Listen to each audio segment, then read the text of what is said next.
channel Classes Like Community. So here we will be dealing with the DC series motor. We have already completed a characteristic as well as what is a DC shunt motor. So what was shunt? Yes, it was parallel. Whereas what is series? Series means that a field winding and the armature winding both will be in series. That means in simple words you can say the field windings are connected in series to the armature winding. This is the armature winding, this is the field winding. So both are in the same branch. So see, since they are connected in series, as they are connected in series, we know that whenever anything is connected in series, the component will have same current. And here we are supplying the line current as IL, okay? Now see, the flux depends only on the field current, okay? So since they are connected in series, the armature and the field windings are exposed to the same current. That means this IL line current, and the flux will only depend on this field. Now see, as we have drawn the diagram, we should define the term. So for the supply voltage, we will be denoting as V. For the IL is a line current, ISC is the current at the series field, and the RAC is the resistance across the field, and EB is your back EMF. Similarly, IA will be the armature current, okay? IA will be your armature current. So here also we need to know some relations, right? So to know the relations, what we need to do that? First is a back EMF. So we have also learned in our shunt motor that back EMF is equal to phi Z N P by 60A. And there are two types of winding. One is your wave winding, that is A is equal to 2, and another is a lap winding, that is A is equal to P. This states that the number of parallel paths will be equal to the number of the poles, okay? Now see, here the line current is equal to for both, that is for ISC as well as IA. So the second point is that IL is equal to ISC plus IA. Now your voltage will be, supply voltage will be equal to your back EMF as well as your IA RAC, that means your armature current plus the two resistors, that is your series resistor, that is the field resistor, as well as the armature resistor.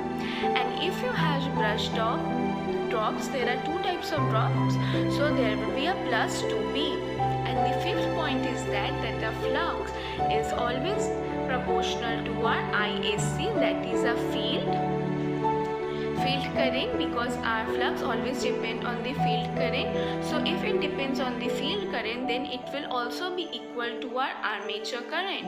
And the last point is that our power supplied is equal to the V, that is our power supplied will be equal to our V into our line current, okay? So this is what is our DC series motor. Now we will move on and see it characteristic, okay? Now we will do the characteristic of DC series motor. So here also we have three characteristics. First is a speed armature current, that means N versus IA. Similarly, the other two is torque armature current, and the last is the speed torque characteristic, okay? Now see, we all know in DC series what happens, we can denote or we can tell that speed is always proportional to our back EMF by phi, right? And we know that back EMF for DC series is the supplied voltage minus our armature current as well as the armature resistance plus our series resistance. So basically what happens, so at the low value of this current, this portion of the value is negligible. So at no load condition, it can be neglected, and we will keep our voltage as constant. So when we keep the voltage as constant and this value can be neglected, we get this equation as N proportional, the inversely proportional to 1 by phi. So we know that our phi is always directly proportional to the armature current, because our armature current is always responsible for the production of the flux. So we can simply rewrite this equation as N is inversely proportional to 1 by armature current. Okay, so we can draw the characteristic and we get that the characteristic is rectangular hyperbola. From this equation we can simply understand understand that when our IA will be low, our speed will be more. So a DC series can never be run or cannot be operated at no load condition, because if the speed is very high, then it can destroy the machine or it can affect the machine.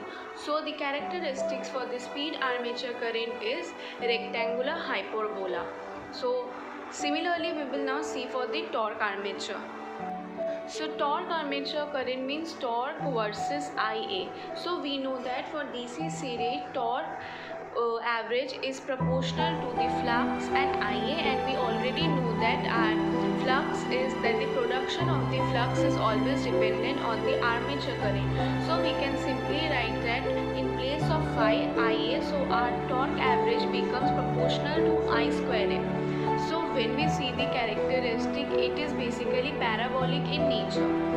That means it will happen what when the armature current will be low, that is at the low load condition, it will be in a parabolic in nature. But when that means when it is on no load condition and it load become at very high load, at that point this portion or this line becomes straight. That means we see here two nature. One is parabolic in nature and another we see that it is a straight line form, which is due to when this load becomes very high, and this T average is our average torque and this Tn is our net torque. Whereas this the formula which can be stated that the net torque is equal to our average torque minus our windage torque minus our friction torque. Okay, so the two things till this what we learned, that our N versus IA is rectangular hyperbolic in nature, whereas our torque versus IA is parabolic as well as straight line in nature when the load is very high. Okay, now the speed torque characteristic can be determined very easily by these two above characteristic, because in the first one, if we keep the armature current constant or we take a particular value for the armature current, then what happens, we can simply get our value or the speed. Similarly, in the second characteristic, if we take the armature current constant or a particular value, at that point we find our torque.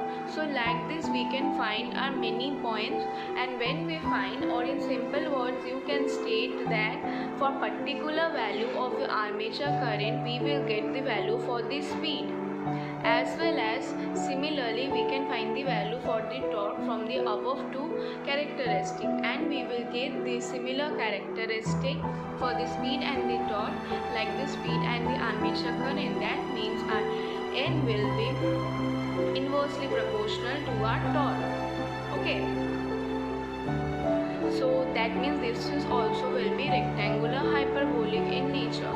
So we also here done three characteristics, and these are very much similar to the DC shunt motor also. That means characteristics are very much same, but that means the graph diagram is a little different. So I hope you all understood. So today's lecture ends here.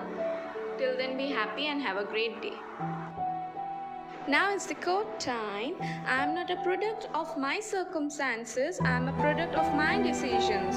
I hope all of you understood the lecture of today, and thank you for watching. Wow, that's impressive! You have completed a magic today. For more videos, subscribe. Join our Facebook group and Instagram page for group discussion and live magazine videos for exam preparation in an hour. We start a class-like community for students to learn from a friend in a simple way and support them in their own languages. If you are willing to be that one friend who saves us at the exam night preparation, then please join us by visiting classfly.in.